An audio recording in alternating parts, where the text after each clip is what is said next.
Perkara yang keempat, yang kita sentuh dalam kuliah yang lepas, apakah dia ilmu jalan ke akhirat? Ada dua jenis.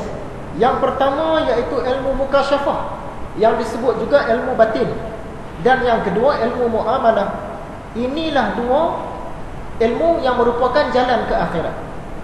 Kedua-dua ilmu ni mesti diselesaikan terlebih dahulu berbanding ilmu-ilmu yang lain-lain. Sebab apa? Kerana ilmu ini merupakan ilmu fardu ain. Dia jatuh ke atas semua orang. Mukasyafah, muamalah, semua orang kena selesai. Tak boleh kalau ada orang lain buat, kita kata kita tak payahlah. Tak boleh. Sebab dia kena ke atas semua orang. Apakah nilai ilmu mukasyafah? Ilmu jalan ke akhirat tadi ada dua kan? Yang pertama tadi ilmu mukasyafah, yang kedua ilmu muamalah. Ilmu mukasyafah ni apa nilai dia? Kata Imam Al-Ghazali dalam kitab Ihya ini, ilmu mukasyafah ini ialah kesudahan segala ilmu, penghabis segala ilmu. Apa ruginya kalau kita tak tahu, tak ambil tahu, tak belajar ilmu mukasyafah ni? Kata Imam Al-Ghazali, menurut sesetengah arifin, orang-orang yang arif, sesiapa yang tak tahu ilmu mukasyafah ni, dia khawatiri buruk kesudahannya. Macam mana buruk kita tak tahulah, tapi dia khawatiri buruk kesudahannya. Jadi nak selesaikan kita ni daripada tak buruk kesudahan, apa kayu ukur yang paling bawah dalam ilmu mukasyafah yang kita kena selesai? Kita dah selesai dah dalam kuliah yang lepas, iaitu dua perkara. Yang pertama, kita membenarkan ilmu mukasyafah. Kita mengakui ilmu mukasyafah ni ada. Yang kedua, kita mengakui para ahli dalam ilmu mukasyafah ni. Okey, ada ulama-ulama yang mahir dengan ilmu mukasyafah. Kita buat dua perkara ni, selesailah bahagian mukasyafah kita walaupun peringkat paling bawah. Tak adalah nak kena buruk kesudahan tu, tak terkenalah insya-Allah. Macam mana pula nak dapat ilmu mukasyafah? Sebab dia ni ilmu yang tinggi. Yang rendah tadi kita selesai dah, tapi mestilah kita nak naik kan. Takkanlah nak duduk tara tu saja. Macam kita cerita tu gaji. Kalau 10 tahun sudah kita kerja tu gaji 700, takkan 10 tahun lepas tu, iaitu sekarang, kita nak 700 juga. Mesti kita nak lebih. Setiap tahun kita mesti nak naik gaji. Jadi dari segi agama, termasuklah mukasyafah, tentulah kita nak naik. Takkan nak level tu saja kan. Jadi cara dia nak dapatkan ilmu mukasyafah ni, kita kena selesaikan ilmu-ilmu yang muamalah. Apakah ilmu-ilmu yang muamalah? Hari ni kita nak sentuh secara ringkasnya. Ilmu-ilmu yang muamalah ni termasuklah rukun Islam, rukun iman, sifat-sifat mahmudah, sifat-sifat mazmumah. Yang itulah ilmu yang muamalah. Kita selesai ilmu yang muamalah ni, bagi berkualiti, insya-Allah mukasyafah tu dia sendiri dia datang.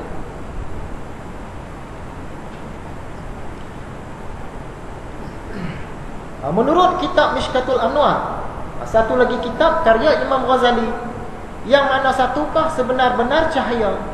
Jadi sebenar-benar cahaya ni ialah Allah Subhanahu Wa Taala. Tapi kita tak boleh anggap cahaya tu macam sekarang ni, iaitu terang. Bukan tu maksud cahaya dia. Yang tu bahasa dalam. Ya, sebab Allah ni dia tak terpengaruh dengan terang dan gelap. Contoh yang kita bagi hari tu, satu malam kita duduk dalam rumah kita, tiba-tiba kita nampak bercahaya dekat dinding. Jadi kita pun kata, dinding tu bercahaya. Tapi kalau kita kaji lagi, dari mana datang cahaya di dinding tu? Rupa-rupanya dari cermin. Dinding tu sebelah kanan, cermin tu sebelah kiri. Cermin tu tadi dia pantulkan cahaya kena pada dinding. Sebab tu dinding tu bercahaya. Jadi kita faham dah sekarang, bukan dinding ni yang bercahaya, cermin yang bercahaya. Kita kaji lagi, benarkah cermin bercahaya? Rupa-rupanya bukan. Cermin ni dia ambil cahaya daripada tingkap. Benarkah tingkap bercahaya? Kita kaji lagi, kita berguru lagi, buat penyelidikan lagi. Bukan tingkap yang bercahaya, tapi alam di luar. Alam di luar sana tu cerah, dia masuk melalui tingkap, cahaya tu kena pada cermin, dia pantul ke dinding. Jadi kita nampak, dinding yang bercahaya. Sebenarnya cahaya tu luar tu. Kita kaji lagi, benarkah alam di luar sana bercahaya? Kita jenguk-jenguk muka kot tingkap, tengok-tengok ada bulan. Rupa-rupanya bulan yang bercahaya. Kaji lagi. Kalau orang tak mau kaji, dia setakat tu lah. Dia kata cahaya dinding ni datang dari mana? Dari bulan. Setakat tu saja, sebab dia tak mau kaji lah. Tapi orang mengkaji lagi, dia akan dapat lebih ilmu. Dari mana cahaya bulan ni? Kaji punya kaji. Cahaya bulan rupanya pinjam daripada matahari.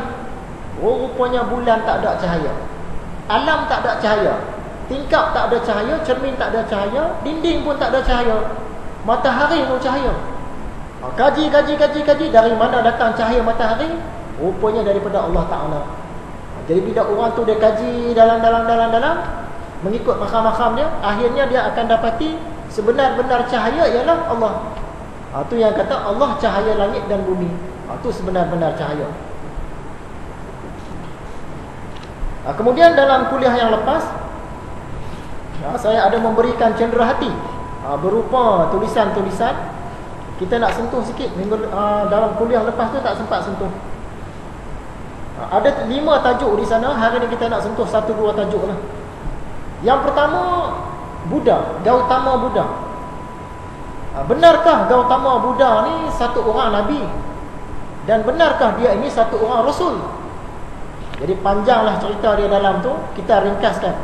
Mungkin tuan-tuan balik rumah pun dah baca dah. Dah khatam dah. Jadi nak cerita orang kita ni, seandainya lah Mahatma Gandhi ni dia lahir sebelum zaman Nabi Muhammad. Seandainya Dalai Lama lahir sebelum zaman Nabi Muhammad. Seandainya Sai Baba lahir sebelum zaman Nabi Muhammad. Begitu juga Ayah Pin, Mirza Ghulam Ahmad, Reverend Moon, David Koresh. Kalaulah mereka ni lahir sebelum zaman Nabi Muhammad, dah tentu dah ada antara kita kata, mereka ni Nabi ni, Rasul ni.